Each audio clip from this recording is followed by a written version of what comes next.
Vamos a meternos de lleno en la auténtica fontanería financiera. Olvidemos por un momento esos famosos memes de Internet sobre la impresora de billetes del Estado haciendo brrr. En este análisis vamos a desmontar esa idea y a sumergirnos en la oscura pero fascinante realidad mecánica del dinero moderno. Porque, seamos sinceros, el mayor error analítico que cometemos hoy en día es pensar que el sistema financiero es solo una máquina del gobierno creando liquidez de la nada. Vamos a destripar los verdaderos engranajes basándonos en lo que dicen instituciones como el Banco de Inglaterra o el Bundesbank. Y claro, la gran pregunta que siempre acaba saliendo en cualquier debate económico actual es precisamente esa. ¿Es el dinero moderno un simple botón de imprimir billetes? La narrativa popular, ya la conocemos, nos bombardea con la idea de que un ente centralizado diluye nuestro poder adquisitivo por arte de magia. Pero ojo, porque esta premisa nos obliga a rascar mucho más allá de la superficie de la economía real. Criticar la emisión de moneda es facilísimo, pero entender cómo funciona realmente la liquidez y cómo las grandes instituciones liquidan sus cuentas, bueno, eso requiere mirar debajo del capó y ver los engranajes ocultos que literalmente mantienen vivos los mercados todos los días. El contraste entre el mito de Internet y la práctica real es, sinceramente, abismal. Por un lado tenemos lo que podríamos llamar el fiat de Internet. Esa idea súper cómoda y simplista de que el dinero se crea por decreto. Es un relato muy pegadizo, sí, pero cuando chocamos con la auténtica realidad institucional, nos damos cuenta de que el término fiat es poco más que una caricatura vacía. Es una palabra que fracasa estrepitosamente al intentar describir la arquitectura moderna. El sistema no es una impresora mágica, ni mucho menos. Es un rompecabezas increíblemente complejo de balances, colaterales, reservas y capas de liquidación que operan a nivel de bancos centrales. Para entender de dónde viene semejante lío, tenemos que tirar un poco de historia económica. El economista Charles Goodhart lo resume a la perfección. Resulta que la palabreja fiat es solo la resaca de un debate antiquísimo. Hablamos de la vieja pelea entre los metalistas, que veían el dinero como una mercancía física, y los cartalistas, que se centraban en el Estado. Así que hoy en día, decir que el dinero es fiat solo significa que no está respaldado por oro o plata. Ya está, no significa nada más. Usar ese término ahora mismo no nos da absolutamente ninguna pista sobre cómo se mueve la liquidez en el mundo real. Se ha quedado totalmente obsoleto. Y aquí es donde encontramos el primer gran fallo operativo en muchas de las críticas actuales. Es fundamental separar dos cosas que metemos constantemente en el mismo saco. Por una parte, el Estado. ¿Qué hace el Estado? Pues define la unidad de cuenta, monta el marco legal y emite su propia deuda. Básicamente, pone las reglas del juego jurídico. Pero a la hora de la verdad, en el día a día, son los bancos comerciales los que originan el crédito ordinario, los que expanden los balances y los que crean los depósitos. El gobierno no crea directamente el pasivo operativo que mueve la economía diaria, simplemente establece el lenguaje legal sobre el que los bancos privados construyen sus balances. De hecho, si nos vamos a las fuentes e instituciones del calibre del Banco de Inglaterra o el Bundesbank, desmienten categóricamente ese mito del multiplicador estatal mecánico lineal. Lo que nos dicen sus análisis técnicos es que la expansión monetaria es una dinámica de balances súper sofisticada. Sí, los bancos crean depósitos, pero, y esto es clave, solo lo hacen cuando encuentran operaciones viables dentro de unos límites estrictos de riesgo, capital, liquidez y rentabilidad. Si desmontamos el mito del dinero infinito, lo que nos queda es una arquitectura crediticia donde, para expandir el crédito, necesitas un balance sólido que sea capaz de comerse las pérdidas si las cosas van mal. Todo esto encaja a la perfección en lo que el economista Perry Mehrlink llama la jerarquía del dinero. Imaginemos el sistema financiero global como una pirámide muy estricta de pasivos.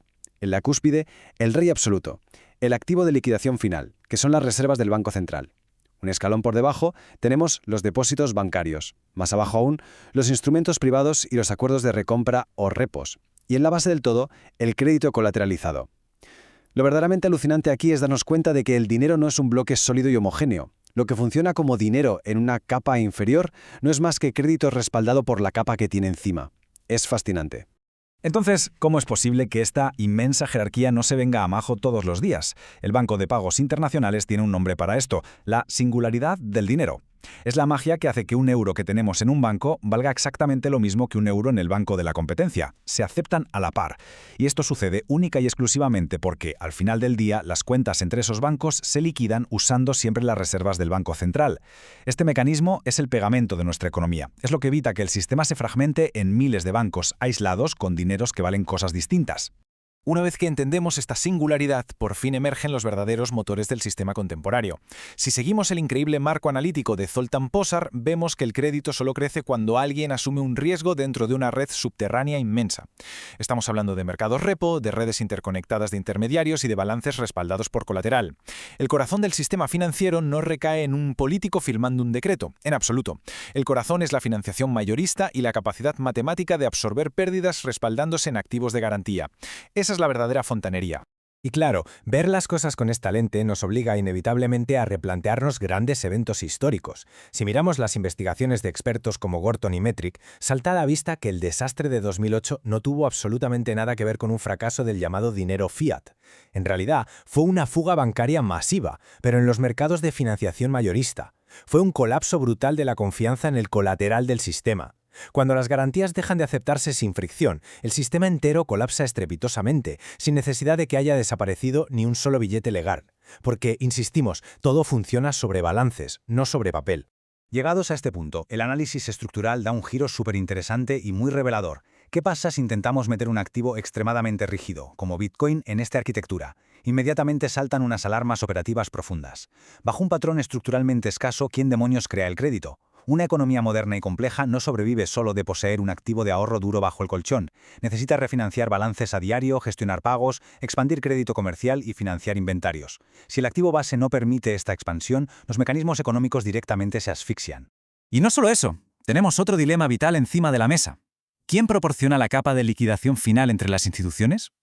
Hoy en día, la arquitectura jerárquica permite que millones de transacciones fluyan sin fricción porque existe una cámara de compensación central. Si nos cargamos ese núcleo, el requisito absoluto para la liquidación interbancaria diaria se rompe por completo.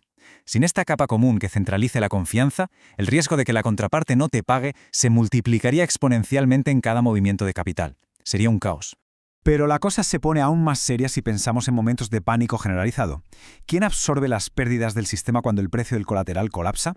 Para que un estándar monetario aguante de verdad, necesita por puro diseño un mecanismo institucional de última instancia. Imaginemos una crisis donde absolutamente todos los balances buscan liquidez en el mismo milisegundo para evitar la quiebra. Si dependemos de que cada banco o empresa liquide individualmente contra su propio balance, lo único que tenemos garantizado es la parálisis total y absoluta de la economía. 70%. Es un porcentaje demoledor que pone los pelos de punta. Matemáticamente hablando, un activo que sufre caídas masivas del 70% de su valor durante episodios de estrés financiero queda totalmente inhabilitado para ser el colateral sistémico base. Así de claro. Para sostener la inmensa pirámide de crédito global, el colateral requiere profundidad de mercado, cierta estabilidad frente a los pasivos y ser extremadamente líquido bajo estrés. Si usamos un activo tan inmensamente volátil como garantía principal, provocaríamos liquidaciones procíclicas en cadena que arrasarían con toda la red de financiación. Y ojo, que esto no son solo suposiciones teóricas pesimistas. El Banco de Pagos Internacionales identifica fallos estructurales severos en el ecosistema cripto. Hablan de una fragmentación sistémica tremenda, de la irónica dependencia de las famosas stablecoins para poder lograr conectarse con la unidad de cuenta real, de enormes riesgos de infraestructura muy concentrados y de esas liquidaciones fulminantes de las que hablábamos. Queda clarísimo que poseer simplemente un activo escaso es, a todas luces, abismalmente insuficiente para reemplazar toda una intrincada arquitectura monetaria. Todo esto nos empuja inexorablemente a una conclusión casi irónica. Si intentásemos reconstruir una jerarquía bancaria completa sobre Bitcoin, acabaríamos calcando exactamente las mismas dinámicas. Volverían a aparecer los depósitos, los préstamos interbancarios, la gestión pura y dura de colaterales, la asunción de riesgo de contraparte y, con el tiempo, los mismos debates sobre rescates sistémicos. Si borramos la estructura actual, la vamos a reconstruir de inmediato en un formato distinto.